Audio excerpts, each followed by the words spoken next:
conversation, we're actually going to forego the community song, which I know is in your program, so we're deviating from a great turnout this morning, which I imagine is because many of you heard about our topic and the author that we have here to speak, and that brought you in, which is really fantastic. This is the most people I think I've seen in being a member of participant here for the last couple of years. So it's really exciting to see such a great turnout. We also didn't have the marathon today, so it's a lot easier to get here than maybe it was last Sunday.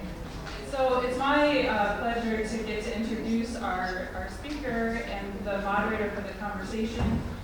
So our own leader, Dr. Joe Schumann, will be doing the interview this morning. And just to briefly introduce Joe, he's been a leader of Ethical Society of Bergen County since 1974. And since 2008, he served as a part-time leader here at the New York Society.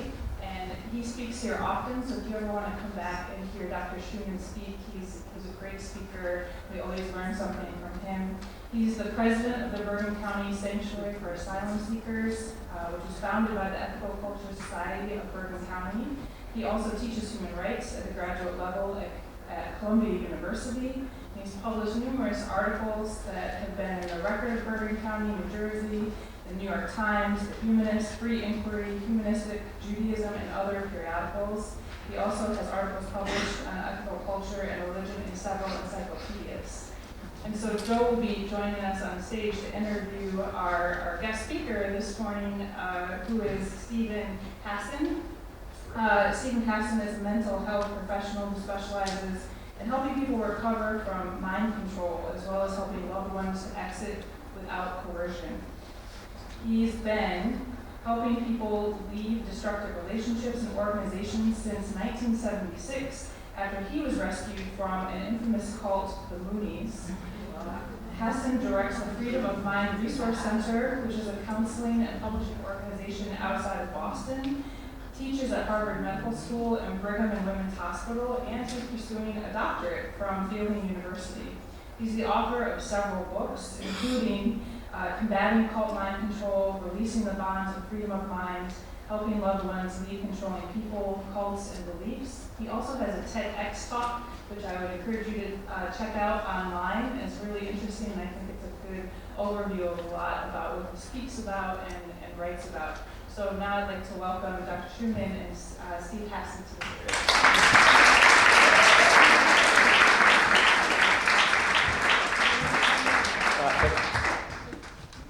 Well, it's great to have you, Steve. Boy, now we know what we have to do to get people out. Come back next week. I want to thank Monica Weiss for bringing Steve Hassan to us. Thank you, Monica.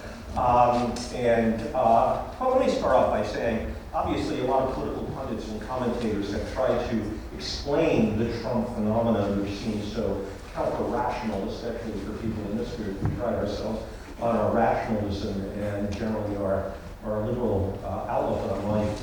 And the Trump phenomenon really does require explanation. Occasionally, the pundits will mention in passing that Trump is a type of cult figure, and that's one possible explanation for his appeal, but seldom is there any analysis. And we have to thank Steve Hassan for filling in that gap, basically, by providing an analysis of Donald Trump as a cult figure. And I have a zillion questions to ask you today. You do say up front in your biography that you yourself were ensnared at one point by the Moon organization, and you don't have to be more personal than you want to be, but we can't avoid talking about that biographically. Can you tell us what your experience was, how old you were, and if you will, how psychologically you were disposed to being vulnerable to being essentially dragooned into the Moon organization? Sure, Yeah. and the one thing we haven't mentioned yet is the book Oh, that just wow. came out by Simon and Schuster. This, by the way, this is the book. Is what I would like people to consider Purchasing, right? You don't have to say it. and I'm sure the book is for sale. It's a Well, great these are read. the other ones, It's but comprehensive. This Okay. one is really, hopefully, going to give you hope about what's going on, because it will offer a frame of understanding that will not be black and white, all or nothing, good versus evil frame, but a frame of understanding the psychology of mind control healthy mind control, where you're controlling your own mind, and unethical mind control, where destructive authoritarian people are manipulating, deceiving, and controlling behavior, information, thoughts, and emotions to make people dependent and obedient. So I'm going to answer your question, but I really wanted to create the frame of why this is so important. And I want to thank Monica Weiss, who is literally the girl next door for me, my oldest friend. And we grew up 1.3 miles from Donald Trump. We were in Flushing, and he was in Jamaica Estates, the rich part. And she witnessed my recruitment into the Moon Cult at Queens College in 1974. I was an upper junior, creative writing major, had my hair in a ponytail, work boots, was writing poetry and short stories. That was my career path. And my girlfriend dumped me. This is the answer to your question. My girlfriend dumped me. I was lonely, I was down, and 3 women who were pretending to be students at Queens College smiled at me and flirted with me and asked if they could sit at my cafeteria table at the student union, and that began my recruitment into a right-wing fascist cult that wanted to take over the world, establish a theocracy. Korea would be the master race. As a conservative Jew, I was indoctrinated to believe the Holocaust was necessary because the Jews didn't accept Jesus, and all kinds of other doctrines that the public does not know about. How many people have heard of the Washington Times newspaper? Did you know the Moonies on that? Yes. Okay, most people don't.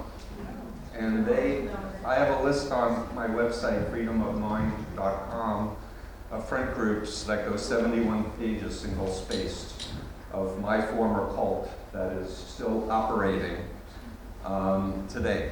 So, so the point I want to make, the general point, is that there's a very important concept in social psychology called the fundamental attribution error. Raise your hand if you've ever heard of that term.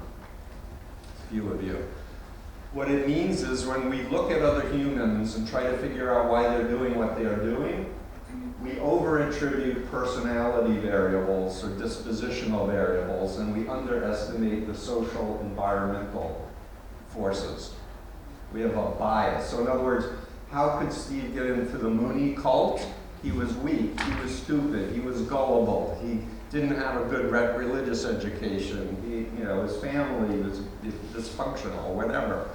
And I'm here to tell you, having been rescued by my family, and some of my family members are here, I was a good guy trying to improve myself and make the world a better place. That was my vulnerability. And the biggest vulnerability was lack of education about how psychology can be used in a systematic way to break you down and create a new pseudo-identity that is dependent and obedient to some authority figure or group.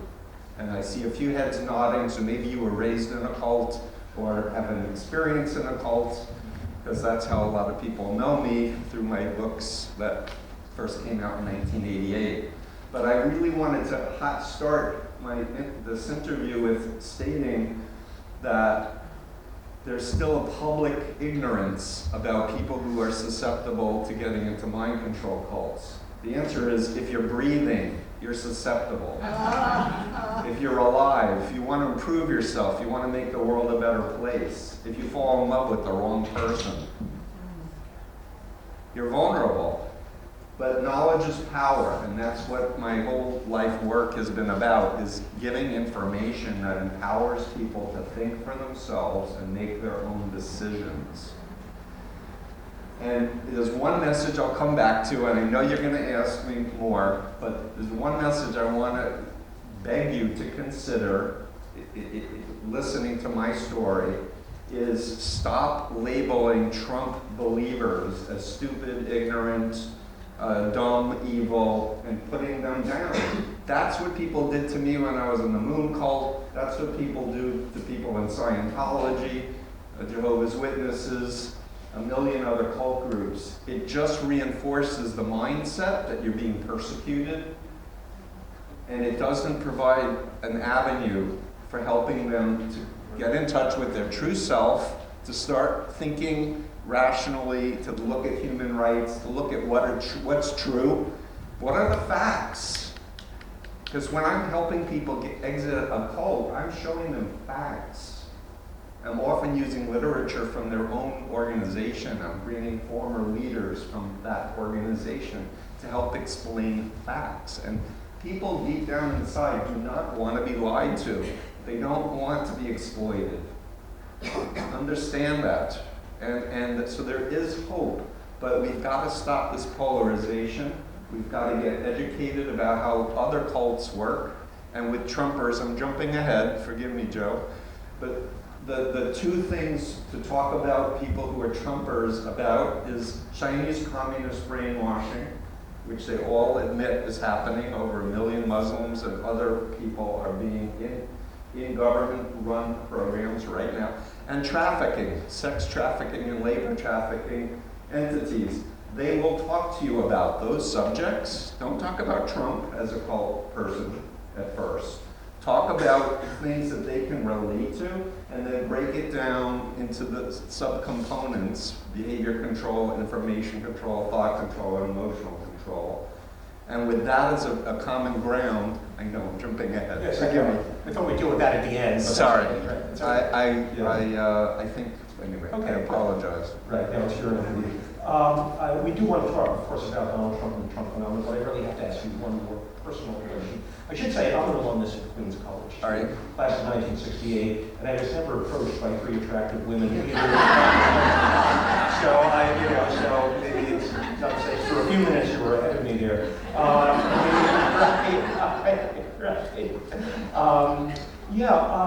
Again, I want to press you on something. Generally, the stereotype assumption of people, particularly young people who are vulnerable to cults, is that they are, in some sense, troubled.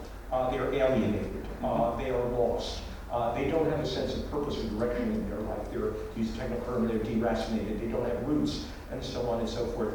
You don't. Is there a particular profile? And then, in fact, cult recruiters are particularly sensitive to being able to identify, to basically identify those types that are most vulnerable towards recruitment. Is there a type in that regard? Because you seem to deny that fact. You seem to say that anybody is vulnerable in that regard. So I'm wondering if some people are more vulnerable than others. Yes, so I would say the situational vulnerabilities, like my girlfriend dumping me and women approaching me, was a big one. I already mentioned the biggest vulnerability was ignorance about how cults and mind control operate. Death of a loved one, moving to a new city, state, or country, illness, something that throws you off balance. Those are the categorical ones. And I would also say people who of any age are being recruited, whether it's a multi-level marketing cult, whether it's a personality cult of a narcissistic controlling person who takes you over and isolates you from your family and friends, takes over your finances. And then as a mental health professional, I would say, yes, there are high hypnotizable people who are genetically gifted to be able to have a very high imagination ability and concentration ability, which is not a bad thing. Most of the most successful people have that ability, but there's a susceptibility to someone who knows how to exploit that capacity. So do you want me to explain a little bit more what I just meant by that? So there's a bell-shaped curve. High hypnotizables are here. Most people go in and out of trance states, but within a normal range. There are some people who are not hypnotizable. They're very concrete, often psychotic and schizophrenic. But if you can visualize yourself shooting a free throw and seeing the ball in your mind going through the net, that is a high trance capacity. It's called visual hallucination and kinesthetic hallucination. to be able to do that. If you have the capacity to make things disappear, like you're in a crowded, coffee shop, and you're focusing on your work and you don't hear anything, that is a demonstration of a high capacity of hypnosis. In other words, it's not a weakness, it's just the sidestepping of our analytic, critical thinking into a deeper zone of functioning. So I would say that is probably the genetic vulnerability for people. Okay, to get. yeah, I want to move on. Sometimes you give a very... I'll be more concise. Yes, that's fine. You give a very detailed analysis and description of what a cult is. And I do want to focus on that. I want to ask you to define what a cult is, but particularly tell us how a cult differentiates from mainline religions. The United States has perhaps thousands, I'd like to say the United States has thousands of religions, half of them in California. And many of them are highly conservative religions, very conservative, where the religious leader, the pastor, or the priest has a great deal of authority, where the disposition of the followers is one, I think, of Hasidic Jews in Brooklyn, where the power of the Rebbe to basically tell people how to vote, for example, and how to believe is very, very powerful. And this is true of many conservative groups, where a great deal of, again, authority is vested in the religious leader, and you have followers, and the leader is understood sometimes to have a pipeline to the divine, and so on and so forth. Right. So the question I was asking is, it seems to me definition is important here. Yep. How does what you're calling a cult, which of course has a very negative valence, differ from, let's say, highly conservative authoritarian religions, which the American public, although they may not like, if they're liberals, may indeed identify as bona fide legitimate religious practices? It seems to me that there's a gray zone basically between those phenomena. And I'm wondering, but I think it's very important to try to draw as clear a definition as we can. Yeah, even though it may absolutely. not be possible. I'm wondering. Oh, it absolutely is, and I write about them in all my books, actually. So I have a different view in terms of this whole phenomenon, and the way I think about things is on an influence continuum. From ethical influence, and ethical culture, society is over here, and destructive mind control groups. Well, I'm glad you said that, because the minds of people who don't know us very well because of our name. Some people think we're a cult. Well, but what I'm trying to say is that when I use the word cult, like if you go on my blogs, you see a blog where I said, I joined the cult of TED. I was in a book called The Cult of Mac, when the author was writing about people who love Apple products and such. So when I think of cults, I think of ethical, benign, productive groups where you're really into it, but there's informed consent, you know what you're getting into, you have freedom of access of information and critics so that you can think for yourself. You're allowed and encouraged to question the authority. In terms of organizations, there's ethical checks and balances, accountability from leadership who admits when they make a mistake. So there are, and if I had a blow up, I would show you my continuum, but if you go to Freedom of Mind, you can see it, or you can see it in my books. So therefore, I start with a very important premise in my work, which is that human rights demand, and freedom of religion demands freedom of mind first. If you don't have the freedom to think for yourself, to be in touch with your own conscience, your own analytic ability, the ability to have the freedom to leave a group because you have so much fear, or what I call phobia indoctrination, of the irrational fears that terrible things are going to happen to you if you leave. If you don't have that freedom, you're in a destructive cult. Therefore, and then I have this model I refer to as the BITE model of mind control, also on my freedomofmind.com website. Behavior control is the B.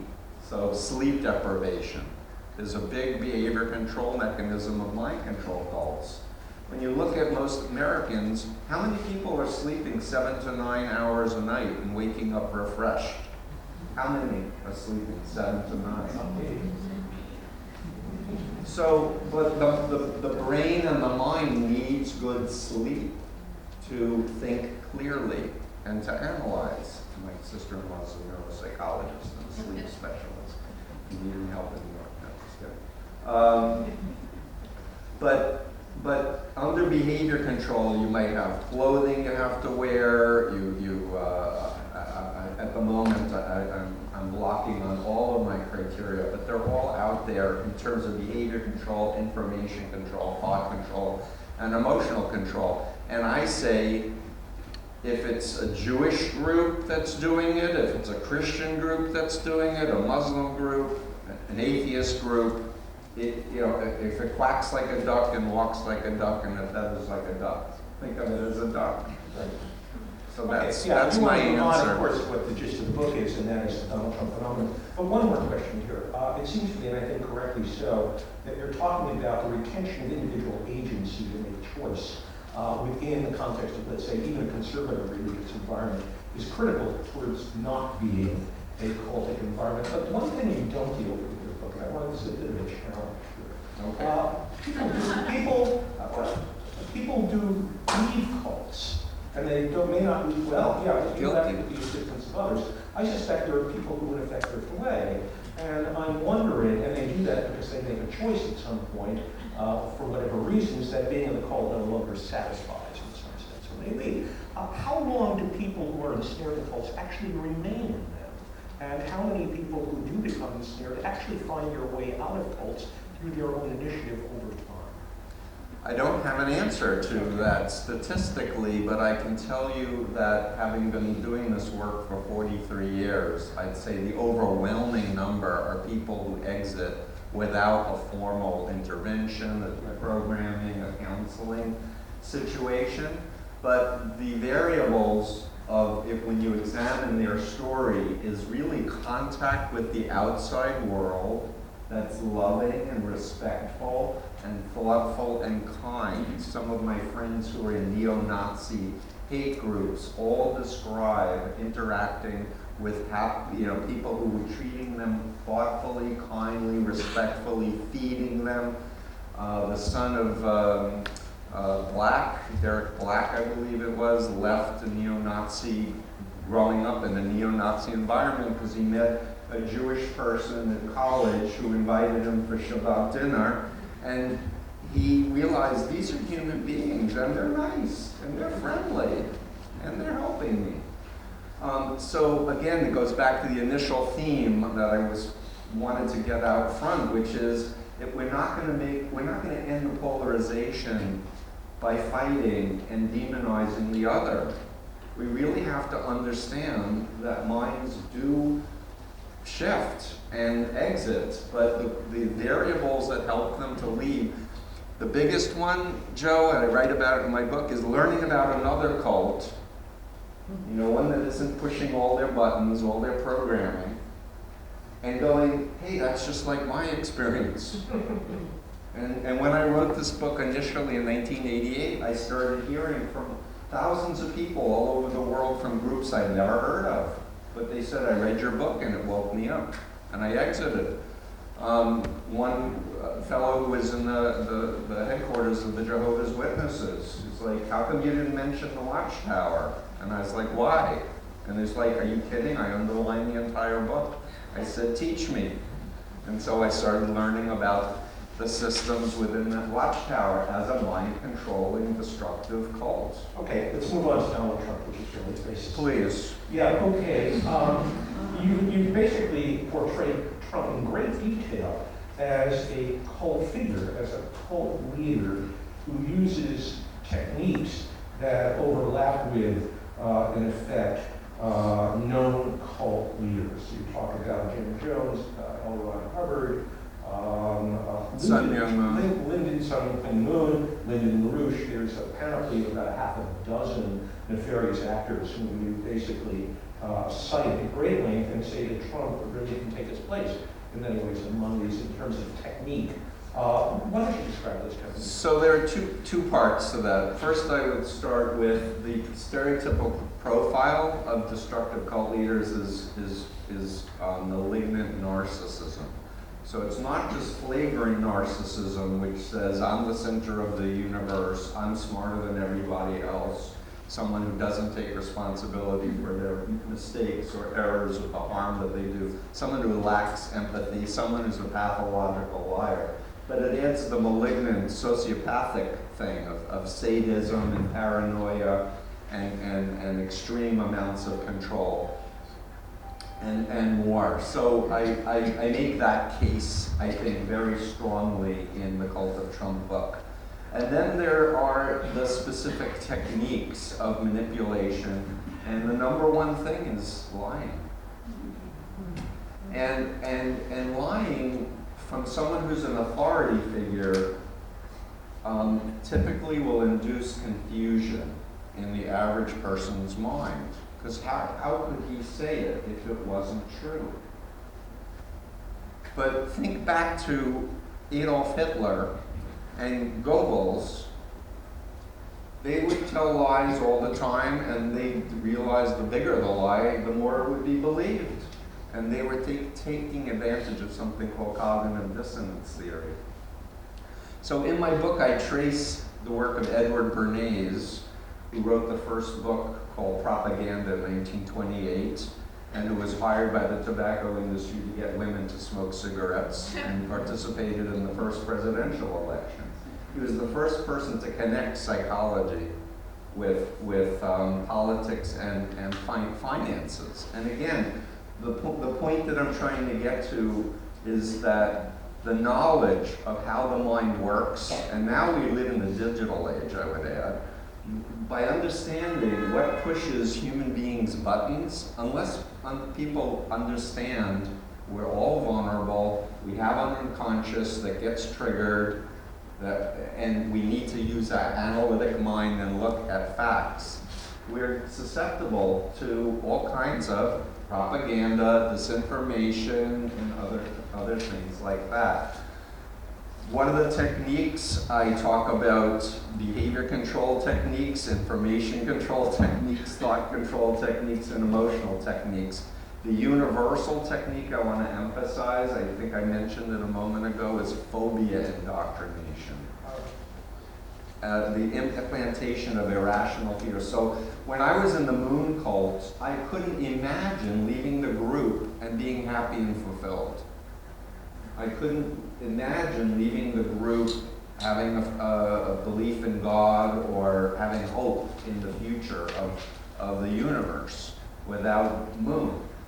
And when I got out of the group through a deprogramming effort of my family, and I started learning about Chinese communist brainwashing techniques and saw that it was a perfect fit for the moon cult, I remembered the point where I turned off my critical thinking in my recruitment in the Moonies was when I was taken to see the Exorcist movie in 1974, and Moon gave a lecture to us saying, this movie is a prophecy by God of what will happen to you if you leave the Unification Church. And I was sleeping 3 to 4 hours a night, 7 days a week, cut off from my family, and I accepted that indoctrination. And it kept propelling me, doing all kinds of antisocial, unethical things in the Moonies, including fasting for Richard Nixon during his impeachment, because Moon said God wants Nixon to be president, which is an exact parallel of what's happening with millions of Americans who consider themselves Christians, believing God is using Trump in this day and age, and therefore demands our blind obedience. Yeah, I want to get to that, but a little bit further on. According to polls, Trump consistently,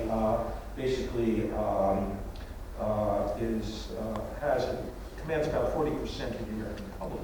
But I know from a fact, knowing a few people, not many who follow Trump, there are multiple reasons why people support Donald Trump. For example, I know one very wealthy financier who voted for Donald Trump because he thinks he's going to fatten stock portfolios. Some people may do it because they like his political positions on abortion and on gun rights and so on and so forth. In other words, there are multiple reasons. as Exactly. to why people have supported Donald Trump. So the question I have to ask you is, when you talk about the cultic dynamic, Trump and his followers, let's look at his followers for a minute. What percentage of those 40 million do you think are indeed involved in the cult, psychologically in the cult phenomenon, as opposed to others who may be supporting Donald Trump for a whole range of reasons, including political proclivities, or maybe they've always been a Republican and they simply vote Republican. Yes, I mean, there are a lot I of write about motivations that for too. supporting Trump. So, and you don't seem in the book, and to be honest, I don't think there was that much discussion about other motivations for supporting Trump. We talk about other organizations that overlap with the cult phenomenon. But I'm curious as to how large do you think? I do not think it's a binary all or nothing Okay. or monolithic whatsoever. And I think a lot of people voted for Donald Trump because they didn't want to vote for Hillary That's right. Clinton, Yes. period. They thought, you know what? The system is so corrupt, any outside change will be better. And I've talked with people who voted for Trump, of course, when I was, ever since the election. But I wish I had brought blow-ups of the graphics that are in the volume of The Cult of Trump, and it is on my website. But a typical cult structure is a pyramid structure with fringe members and circles emanating from the base. And so the vast majority in any, like the Moonies, the vast number of believers are out in the what I call the fringe versus the core true believers who would die on command, or would watch him shoot someone on Fifth Avenue and say, go for it, you know, a great thing. But it's the people that concern me the most are the people who are in cults themselves, and there are people in the Moonies who are supporters of Trump and Scientology and other cults. But I write about a group called The Family. How many people have heard of Jeffrey Charlotte's work? There's a Netflix docuseries based on his 2 best-selling books. And this was a group that the Moonies were involved with. In fact, right after the National Prayer Breakfast, Moon was ushered to the White House, and that's when the deal was made that Moonies would be fasting and doing all kinds of activities for Nixon. And Michael Pence was recruited into this cult by Chuck Colson, who was a criminal from Watergate. And that's a whole another subject to talk about. I talk about Opus Dei in the group as well, and I came to understand that Attorney General Barr was on the board of directors of the Catholic Information Center in DC, which is a prelature of Opus Dei, a group that I have counseled people out of. Opus Dei, Catholic right-wing cult. Then I talk about a collection of churches, cults, in my opinion, called New Apostolic Reformation. These are groups where the leader says they're either an apostle or a prophet getting direct revelations from God, where they speak in tongues, cast out demons, do faith healings, have people fasting and praying all night long. And these are high-tech spiritual warriors, their words. And there are at least 10 million Americans in a variety of these organizations that are completely believing God is using Trump. We just read in the paper Paula White is now working for the White House, and she's quoted as saying, I couldn't say, saying no to Donald Trump would be equivalent to saying no to God. Paula White, a prosperity minister. I write in the book about Trump growing up in the Church of Norman Vincent Peale. So he was trained to do thought stopping very early and to believe. If you just believe 100%, magically things are going to happen for you in a good way, and doubting is a sin. So this connection between his childhood's indoctrination and what is happening right now is very prevalent. But I do want to agree with you 100%. There are many people who are simply using Trump for their own greed, their own immoral, criminal behavior.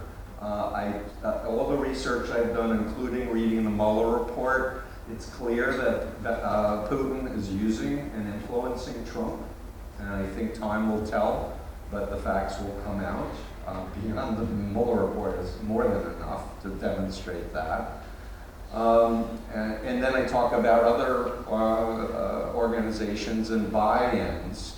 The thing that's one of the things that I really have as a thesis in the Cult of Trump book is that a lot of these right-wing Christian-esque groups that I consider to be destructive cults are trying to undermine the separation of church and state.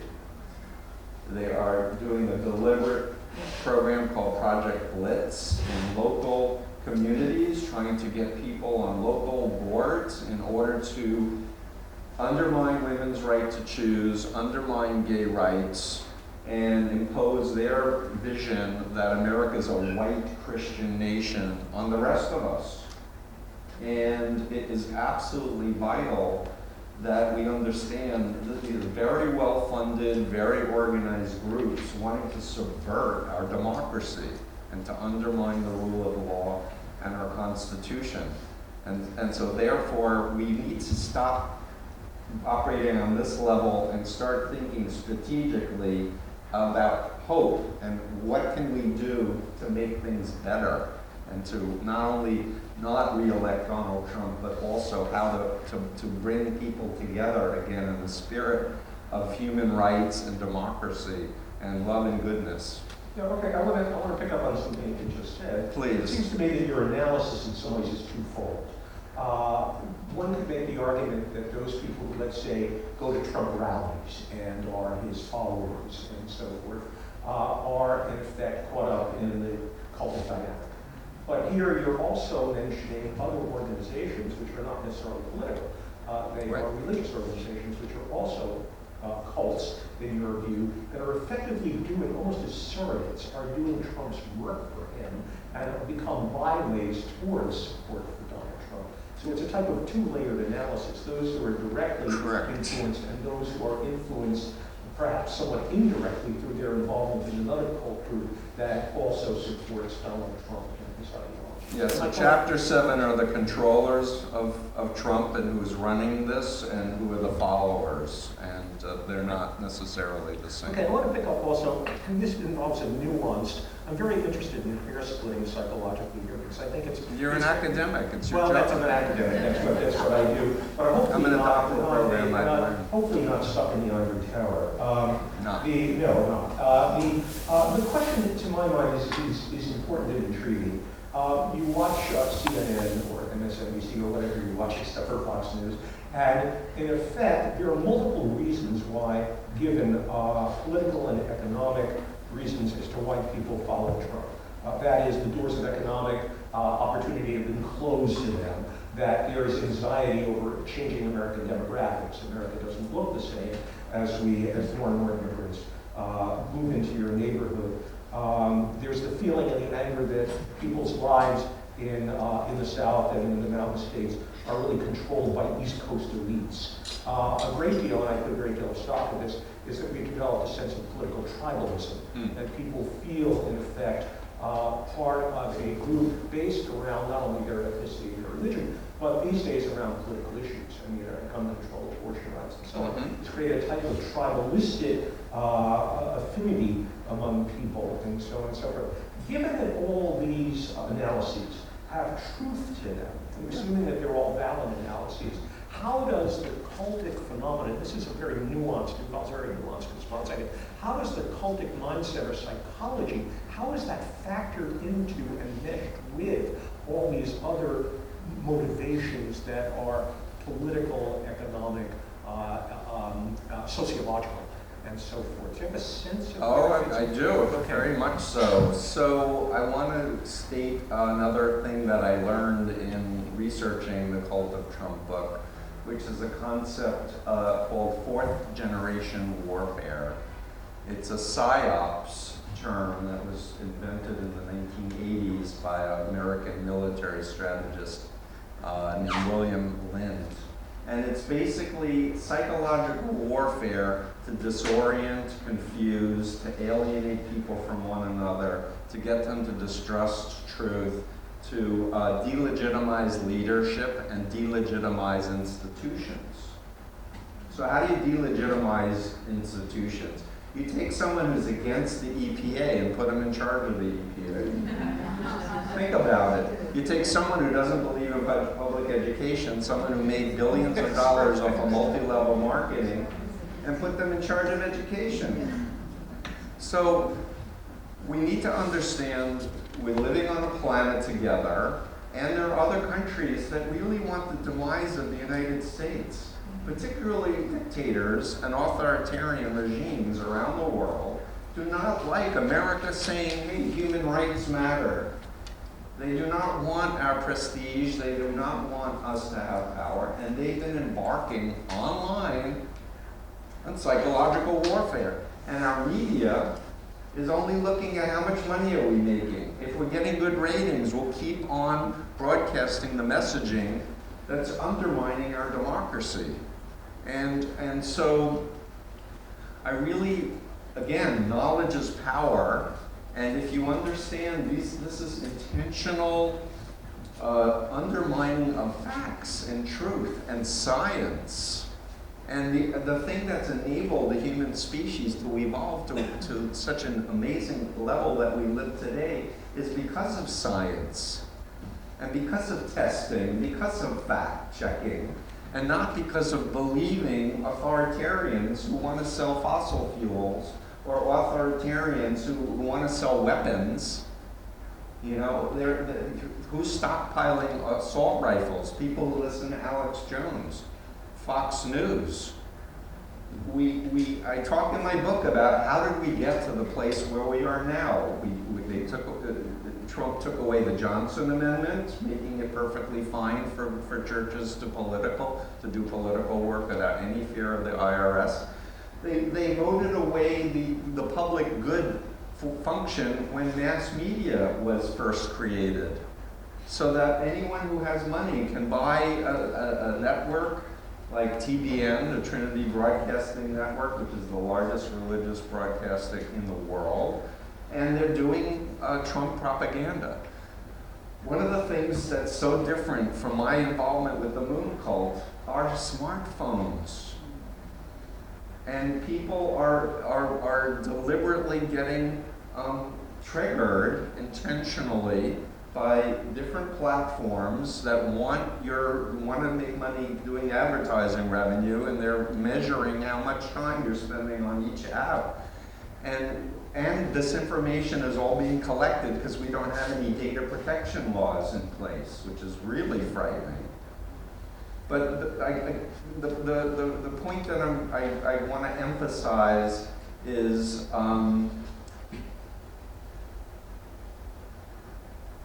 love works, respect works, truth matters, and the people, like, think about it. If you're a family member and your loved one gets into Scientology or some other cult, and I've lived this for 43 years, the normal reaction is to yell at your loved one, wake up, it's a cult, what's wrong with you? Can't you see this person's abusing you? Blah, blah, blah. And it just drives the person deeper into the indoctrination. It doesn't work. But help me understand. You used to be like this, and now you're like this. Walk me through how did you come to change your mind? And ask questions. Yeah, okay. I want to get back again to cult as a Trump figure, and I'm very interested in the specifics of the dynamic between Trump, the leader, and his followers. Okay?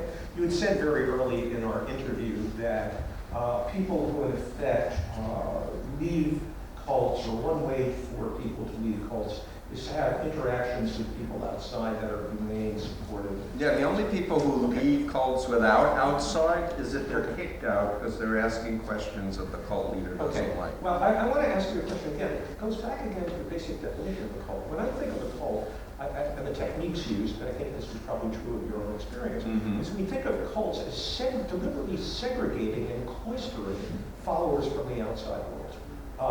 One of the techniques is to break off relations with your family. When I think of the Branch Davidians, and of course the prime example of this is Jim Jones living in the outback of piano, Yep. and so on and so forth. You're separated from the outside world. However, Trump's base that lives in Appalachia, okay, and so on and so forth, is not cut off from the outside. Oh, I hear you loud. Let me finish my point. Please. These are people who have social relations, who live in basically economic and social networks. They go to work, their kids go to school, and they belong to the PTA, and they stop in at the library occasionally.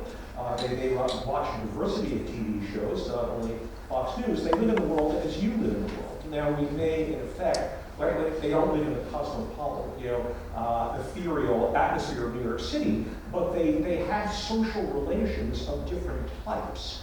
Okay, and I think it's wrong to centralize people and say that people who live in the outback, when you meet somebody who plays the classical flute or violin, who lives in a hamlet of 80 people in Arkansas, you begin to get a different sense of the diversity. I totally agree. Okay, so the question I'm asking is, given that maybe I'm wrong here, that the stereotype's wrong. Assumption of a cult is that people are separated from the rest of the world, cults that Trump's followers are not separated from the rest of the world. They live, their mindset may be focused more narrowly than yours or mine in many ways, but they have social relations and their lives are multi-layered in many different ways. So again, this is a question of definition as well as a definition of social control.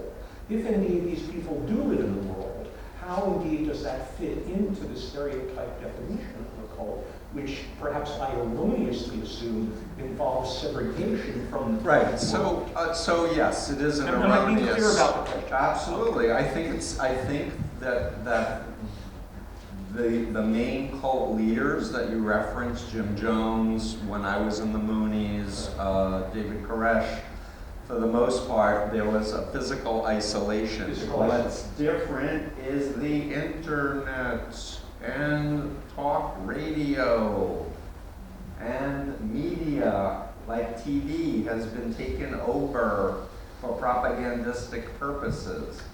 And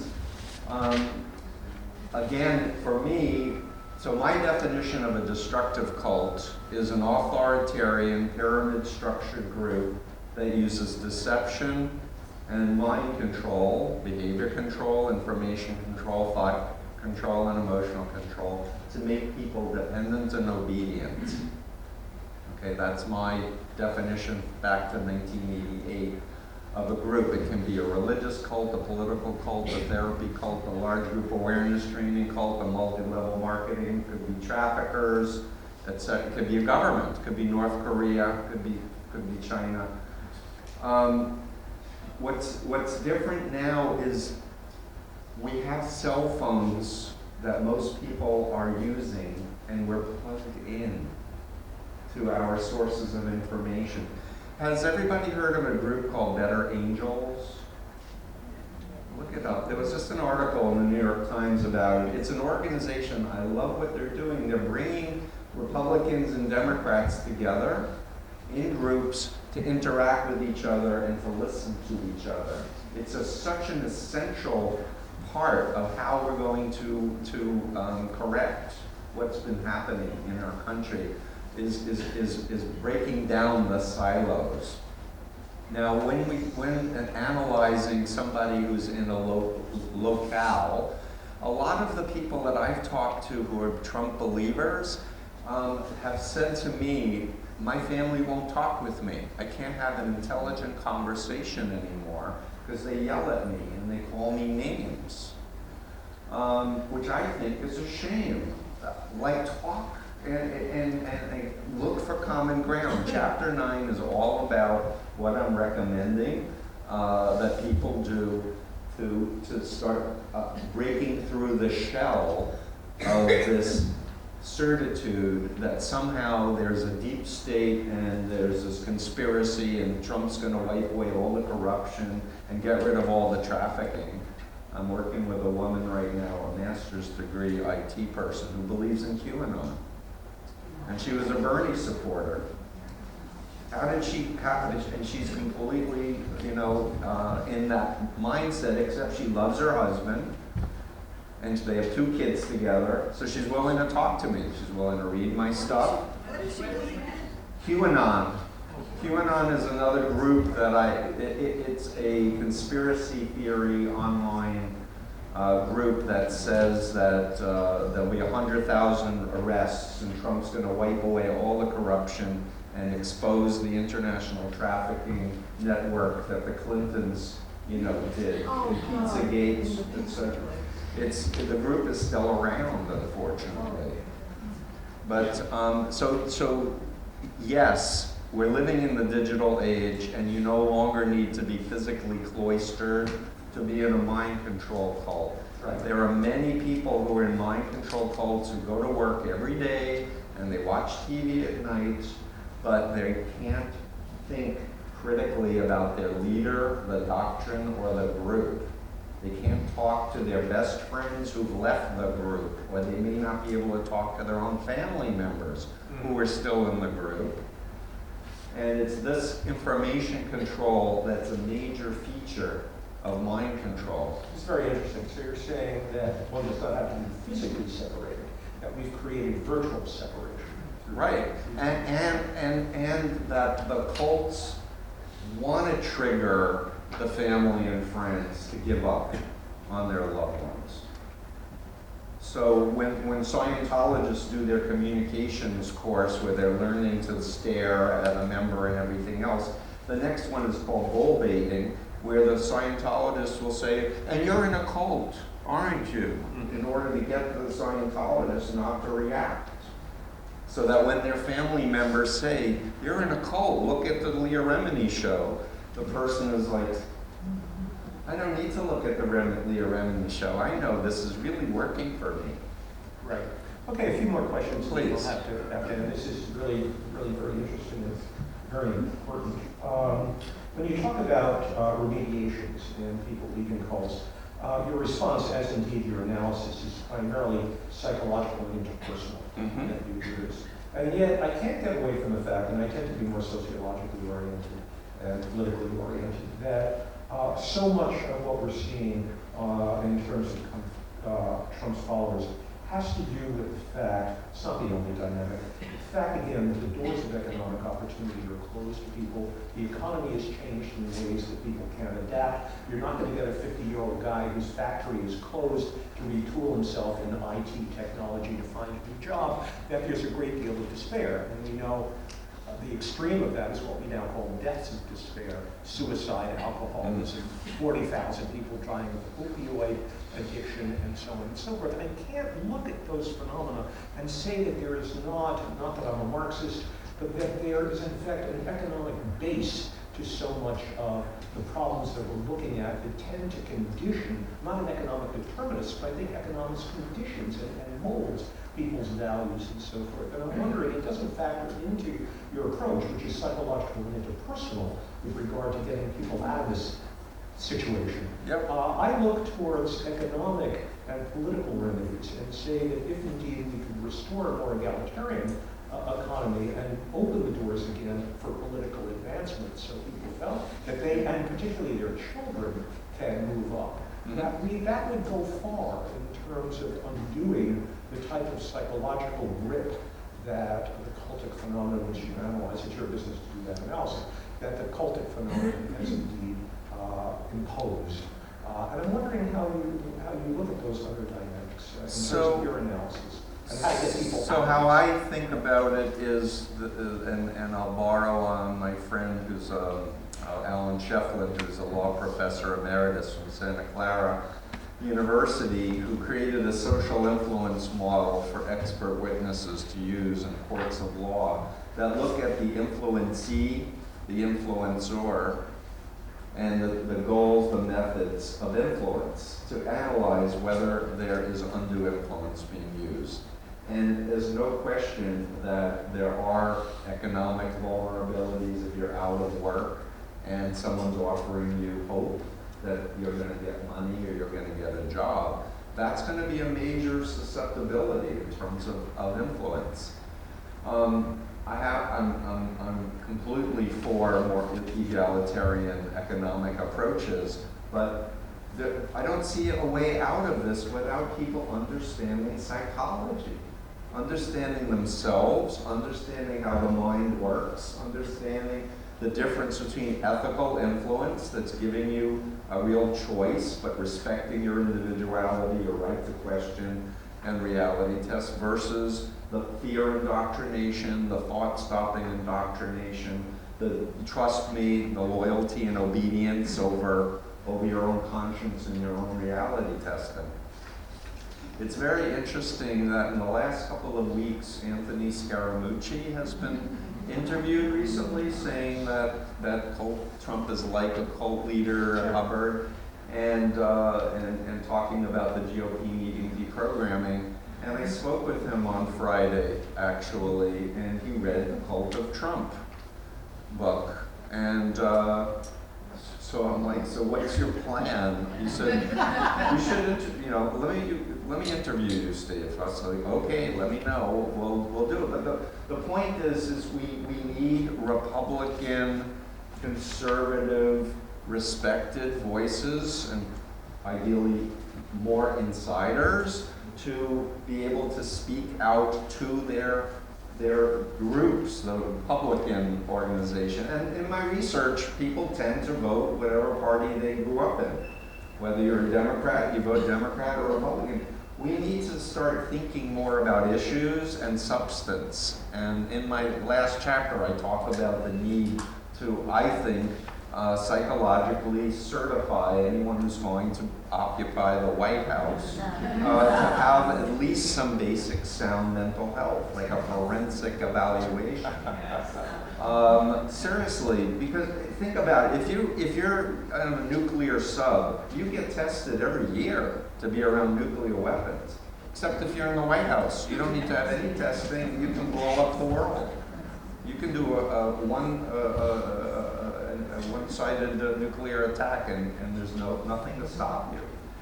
And that's scary. Okay, Steve, I want to give you the last word, of course. We have to bring this to a close. It's been a great discussion. It's a great book. By the way, it's a great survey also about the whole scope of the Trump phenomenon and the broad reach that he has into other organizations and support. So beyond your central analysis, there's a lot of really very rich material. However, there is one issue with which I must say I disagree. Okay. I love the book, I love the side, but I have trouble with one point that you raised. And it's on page 225, and I'll read this section, the short paragraph, which I have some real trouble with. Now, I do agree that freedom of religion has been exploited by the Christian right, particularly, to basically expand the power of religion into the public square and into politics. I look at the charitable choice initiative and government giving large grants of money. James Madison is turning over his grave. Large amounts of money. We are destroying the separation of church and state, brick by brick, and the Christian right is doing.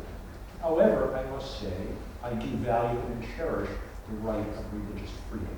At the same time, the question is the boundaries have shifted too far in one direction. But I'm not only basically support the establishment clause, I also support the free exercise clause, including for people who have beliefs that are totally different from mine, and which I may find in many ways reprehensible. Yep. And after all the historical religions are patriarchal,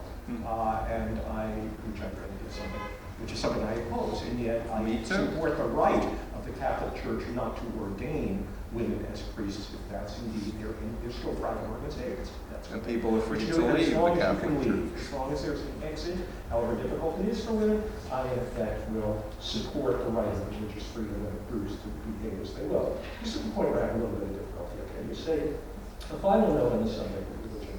I believe that tax-exempt status, by the way, the Ethical Cultural Society is I believe that tax-exempt status should not be granted to just any group that says they are a religious organization. Okay, a red flag goes up to me in my mind because I ask myself, who is to make that judgment if we're going to sustain religious freedom and we take it very seriously? They then go on to say, I would like to see a governmental body set up that acts as a consumer clearinghouse, link the FBI and the IRS that has the power to investigate and prosecute any tax-exempt group or any entity that systematically violates people's rights. Now, you don't mean, of course, you mean their civil liberties in the public domain. You can't mean their equality within the context of a religious group. Because correct. obviously religions can preach inequality within their group and have the right to do that. If such an entity is found to be deceptively recruiting, okay, thereby violating people's civil and religious rights, okay, well, are they violating their civil rights? Or to be using high-pressure methods of mind control to keep them from seeking the health or education they need, and so on and so forth. You know, from the point of view of a militant atheist, all the recruiting techniques of the religions are deceptive. No, seriously, I mean, this again is questions of definition that will protect, I think, the need to protect religious freedom. I had the other day a 20-minute conversation with a Lubavitch. I don't know why I spent 20 minutes talking to him. He was a nice guy who's telling me that Menachem Schneerson is going to rise from his grave in Queens, and that I should go down. I should go down to 770 Eastern Parkway and talk to the Rebbe's. The group is split between the fact that he's the Messiah and he's not Messiah. I should talk to he was the pro-Messiah camp. I should talk to the right Rebbe's there.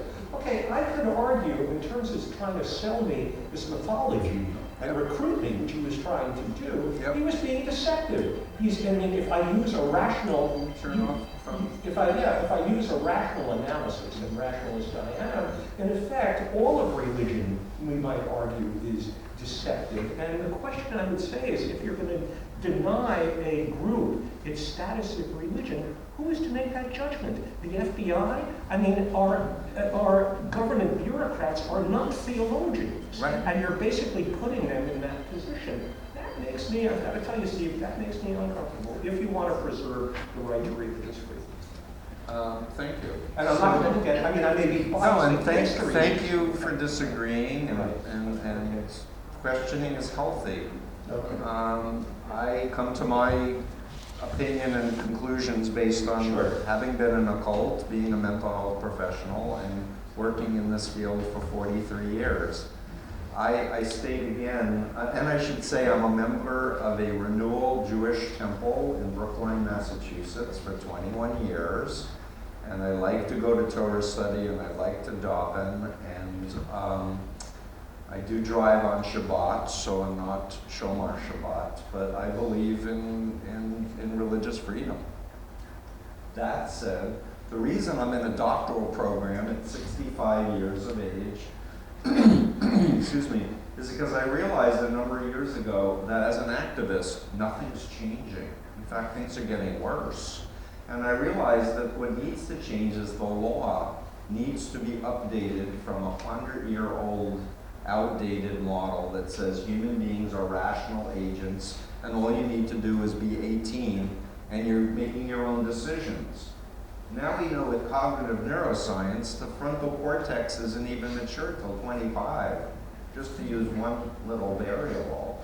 But so this model that I mentioned about predator and influencer and influencee, my model of the influence continuum and the bite model, I'm doing quantitative scientific research to show that these are the four major components of how to analyze any relationship or group in terms of whether or not it's supporting people's ability to individuate as an adult, capable of making your own decisions, having your own thoughts, and making choices. Now, when you're in a group that has a manual that says don't lie, you know, most people won't lie. If you have a manual that says, hey, everyone's satanic and you need to lie, as it was in the moon cult, that's a real difference. I think that group shouldn't be subsidized by our tax dollars to harm people's human rights. And I think there needs to be some type of reality testing mechanism that doesn't give people a free pass if they say, oh, I heard it from God, or my minister told me to do this. That holds them accountable. And I think money, and you mentioned economics, is a major driver of human behavior. I agree. And if organizations knew, like the Jehovah's Witnesses, I didn't learn this initially, but when they go door to door and they say, how do you want to study the Bible with you? They're not using the same book as everybody else. They have their own version called the New World Translation that no Jewish or Christian theologian says is accurate. So when people think they're studying the Bible, they're not even looking at the King James or something that other Christians know about. So thank you for disagreeing.